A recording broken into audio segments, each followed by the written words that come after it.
Hey YouTube, what's up? It's your girl Ashley and you're watching Grown Folk. If you're new here, please hit that subscribe button. If you want to know when I post videos, hit the notification bell. If you're enjoying this video, give me that thumbs up and definitely get your behind down in that comment section so we can discuss what we are about to view. And remember, it never ever hurts to share. So I would totally appreciate if you did so. So last weekend happened to be Super Bowl weekend, and this week is Granny weekend. And when I say the stars are out there doing Team Too Much, it is an understatement. I mean, come on, we already got to deal with Jennifer Lopez now singing at the damn Grammys for Motown. Now let's start with Tokyo Toni, which is Blac Chyna's mom. Now Tokyo Toni been showing her ass for a couple of months now. Let's recall when she last talked to Blac Chyna and this happened. World, you are in the biggest trouble in the world, sweetheart. To disrespect your mother, to have me sleeping outside. You know what? You're disgusting. You're on drugs. You're disgusting. No, baby. No, you didn't. Then she had that book deal that went all the way to the left. So I contacted Tokyo Toni, and I did offer her a publishing deal with Stanton Publishing House.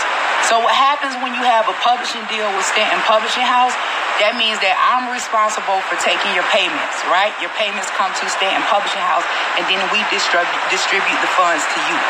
The issue is that before Tokyo Toni even submitted one paragraph, she was already collecting money for her book. Just last week, her and Khai clowned each other. Damn casket video in here, gagging child.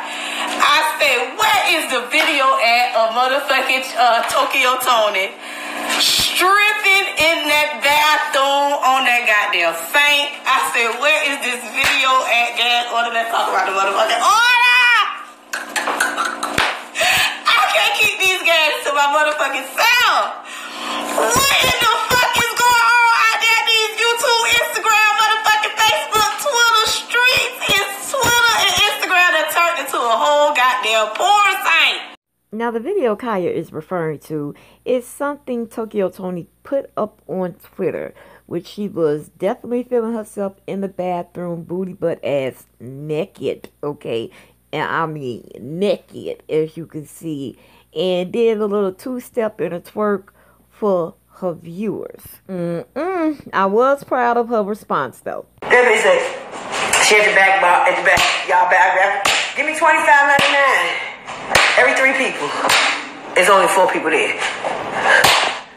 With my leg, and my back, and my feet, and my crack. One song, y'all still remember this bitch? Bless her heart. Now, something that was just darn right peculiar to me was something that I could not show you guys on YouTube, which was the song playing in the background. It was Cardi B's song. Now, the reason it was peculiar to me was because just last week as well, Tokyo Toni, had this to say about Cardi B in her Pepsi commercial. About the NFL, I thought Cardi was protesting them, but the bitch did a damn Pepsi commercial for the Super Bowl. Stop it. You are lying to me. This is not a whole shade tree. It's really not. No YouTubers. No. It's just a branch. I just snatched a little branch off the tree. Throw a little shade. And in and out. Now, Cardi B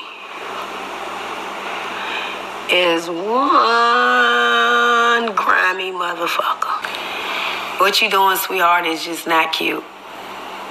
And the reason why I say this, because I got little nieces and nephews that love you to death. Not as much as they love me. Fuck that bitch. That'll never happen, but they love you. And to see you do certain things and then they follow behind you and say, well, she said she wasn't going to do that and now she's doing it. Come on. That's a traitor in the mink, shorty. Yeah, it's a traitor in the mink. So, that means you can smooth things over. You're a real traitor, but you get it back together because you'll smooth it over with some other shit. to make it all fit. That's what traitor in the meat means. I'll smooth it over. I'm a traitor, I ain't shit, but I'm gonna smooth it over and make it better. Now, exactly why I was confused, child, I don't know, because Tokyo stays switching up. So all I can say is twerk on, Tony, twerk on. Now, since we already got the word why in our vocabulary, why is Gucci playing with us? Now, excuse my language, but who in the hell was sitting in the boardroom talking about some, you know, y'all, this shit right here, oh, it's lit. Everybody gonna go bananas about this shit. Yeah, everybody went bananas, all right. Okay. Fuck us niggas, you say? Yeah. Fuck us niggas, you say? This what we doing, man. Fuck a Gucci, man. Fuck a Gucci. Fuck Gucci. We don't do none of that shit. None of that monkey shit. Hey, listen. Hey, if it ain't TME, we ain't fucking with it. If it ain't TME, we ain't fucking with it. It's Black History Month. What's going on with this? Like, how did this even get through? I cannot have any comments to that regard, but I know we have removed it and from all physical shows and online. Well, that's good to hear, and I just hope in the future that you guys do better, because this is unacceptable. Like, there's just no excuse for this at this point. Gucci, you canceled. There you go. None of you racist people would ever get another dime of my hard work and money. I mean, never. Gucci came up with this color scheme. Who at Gucci approved this? Now some of them might be like, why are you getting upset? Me not understand what is wrong with it. Yes, it look foolish. That's not the only thing that's wrong with it. It comes across very racist. For some of them who might not know me I talk about, let me tell you what me I talk about. This right here is called gollywogs. Do you see the resemblance? Now Google gollywogs and you will see why this comes across very racist. You never chose a different color. Why you have to go with this color? That's the issue. Why you had to go with this color? You knew what you was doing. What possessed them that anybody would want to wear this, let alone think this shit is cute? Now, you already know T.I. was one of the first celebrities that said something. He wrote on Instagram, at Gucci, as a 7-figure customer and longtime supporter of your brand, I must say, y'all got us fucked up. Apology not accepted. We ain't going for this. Oops, my bad. I didn't mean to be racist and disrespectful towards your people shit. Y'all knew what the fuck y'all were doing, and we ain't going for it. All we gotta do is stop buying, wearing, and supporting this piece of shit company and all piece of shit companies until they learn to respect our dollars and value our business. Our culture runs this shit. We, people of color, spend $1.25 trillion a year, but are the least respected and the least included. And if we stop buying anything, they must correct any and all of our concerns. This is the only way we can get some respect put on our name. Now, some people may be wondering, what is the history and the definition behind blackface? Blackface began as a form of theater around the 1830s and was so popular it spurred its own industry. Minstrel shows made money all over the country featuring performers in blackface, mocking black people for the amusement of white audiences. Blackface performers were mostly white actors wearing black makeup with exaggerated features like giant red lips and bugged out eyes. Occasionally, black performers wore it also, as it was virtually the only way they were allowed to perform in that era by degrading themselves. Think about that. Even black performers had to exaggerate their own skin and features. These actors would depict black people as lazy, stupid, cowardly, and hypersexual. The visuals were so prevalent that Frederick Douglass refused to smile in pictures to avoid being seen in the same light as he images in minstrel shows. The genre remained popular well into the 20th century. The Jazz Singer, a 1927 film where Al Jolson performed in blackface, was highly successful, and acclaimed actors like Mickey Rooney, Shirley Temple, and Judy Garland all wore blackface in movies as well. The negative portrayals fed into the worst stereotypes used to dehumanize black people, and these stereotypes aren't just offensive, they're dangerous. Yes, they're dangerous. And why are they dangerous? Because they bring out the worst of society. Now, unfortunately, this is not the first time something like this has been done and we were just supposed to overlook it. This mask is an actual 20th century blackface mask included in the collection of the Smithsonian National Museum of African American History and Culture. And that was all the way back in 2010. Now, these fashion labels stay doing this. You got Dolce & Gabbana when they offended the Chinese people, Lazara and the damn Pepe the Frog situation, Prada and them damn black monkey face keychains they thought was so conveniently not gonna offend anybody. And let's not forget H&M, the coolest monkey in the jungle sweatshirts. Okay, so we all clear and on the same page that this is not the first time, and I can guarantee y'all this will definitely not be the last. Now, when the China situation happened with Dolce & Gabbana, what Dolce & Gabbana did was put out a message on their Instagram stating, our Instagram account has been hacked. So as the account of Stephanie Gabbana, our legal team office is urgently investigating. We are very sorry for any distress caused by these unauthorized posts. We have nothing but respect for China and the people of China. Yeah, okay. Since Dolce & Gabbana already played the card of, oops, my Instagram has been hacked, Gucci had to go a whole different route. And we already should know what that was. And that's their go-to move. They do it all the damn time. They just switch up a couple components and call it brand spanking new. All right. Now, it was just put out in the media last week with Liam Neeson. You know, the guy that said, hey, I wanted to kill a black man. He didn't need to have none but 2 qualifications. I did not want to kill the black man that raped my friend, but I just wanted to kill anybody that was black with a dick. Them the only 2 qualifications that was needed. But the move they made is something they do all the time, just like I said. With Liam, what they did was place an African-American woman, which is the structure of black people. We are the backbone to our race, okay? Period, point blank. So they took a black woman, placed her in front of this white man as he gave a sincere apology and swore he power walked racism and wanting to kill a random black man for absolutely no reason because he did not want to kill the black man that raped his friend, but just a black man.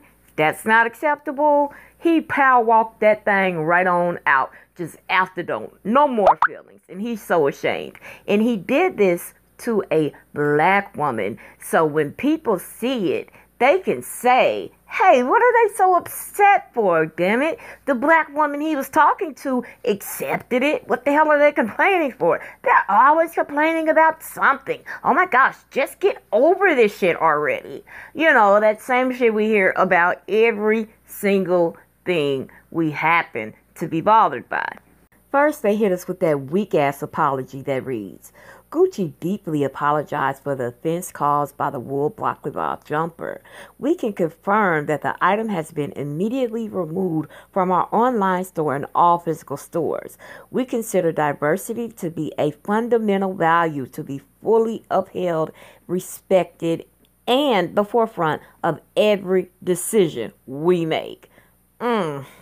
We are fully committed to increasing diversity throughout our organization and turning this incident into a powerful learning moment for the Gucci team and beyond. Now, they already said, and turning this incident into a powerful learning moment, which completely dismisses the fact that people are protesting because they already are acknowledging that we still gonna have a relationship, which is mad disrespectful. So the next thing they're gonna do is hit you with Dapper Dan. And if you don't know who Dapper Dan is, he is the man that helped put Gucci on the map in the black community. Today's society thoroughly present things backwards. That's very easy to hide today, but in the past, not so much. And what I mean by that is today we're taught that everybody wants to be like a celebrity. Everybody wants to get what a celebrity has. And it didn't start off like that.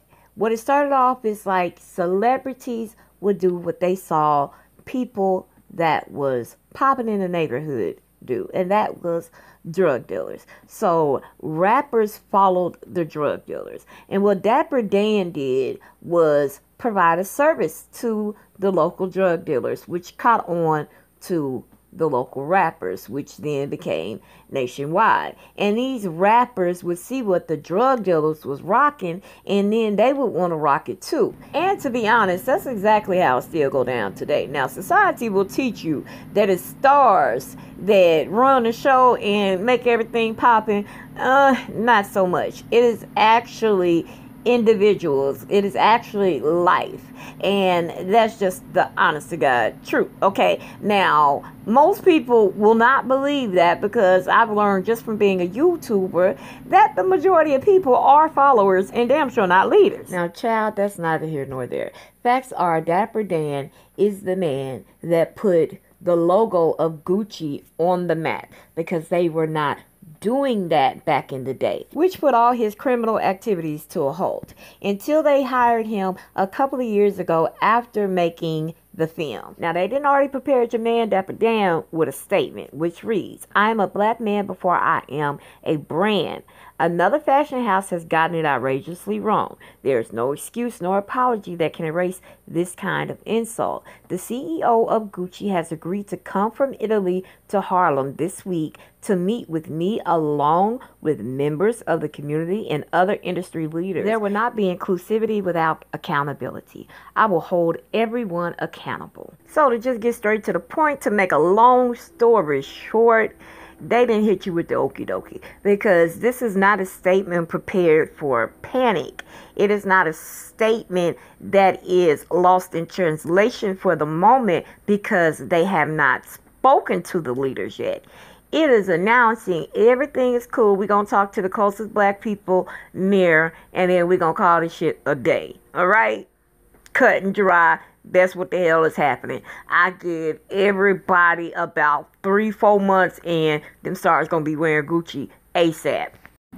So that damn beehive is out here finding victims again, and this time they have selected Lori Harvey, Steve Harvey's child. Unfortunately, she's been getting the reputation of being a thought pocket here lately, because she has dated several men. Now, she's a gorgeous little thing, and we all know just because you go on dates don't make you no damn thought pocket, but this damn society now. So she did the unthinkable. Okay, she talked to, Big Lip Campbell, Mr. Carter, at his damn Rock Nation Grammy party, and that damn beehive saw a clip of it and just lost their damn mind. Now, I keep telling that damn beehive don't nobody want JC. Hell, she barely wants JC. Now, they done got all under this girl comments sent up there, putting B after B after B, hundreds of B's on her damn page. Now, she says she wasn't bothered and put out a little statement, something like, "Meanwhile, I'm part of the beehive." But if you look closely, I noticed something. Now, if you go over to her Instagram, you'll see that she deleted all of the harassment of the beehive, because right underneath the post, you can't even make a comment anymore. And I'm assuming she did that after the Shade Room brought everybody to the awareness that she was being harassed. Now, from my observation, I'm just saying, you do not cut the comments off if you ain't bothered, okay? Use a tad bit bothered, that's all I'm saying. You best be cussing the damn beehive out next time. Ain't nobody got to put up with them shenanigans and up there putting all them damn beehives up under something like they ain't got nothing else to do. Now, let's close this thing up with Shad the Hot Ass Mess Moss, also known as Little Bow Wow. Now, we all remember the shit that happened last week at Super Bowl weekend.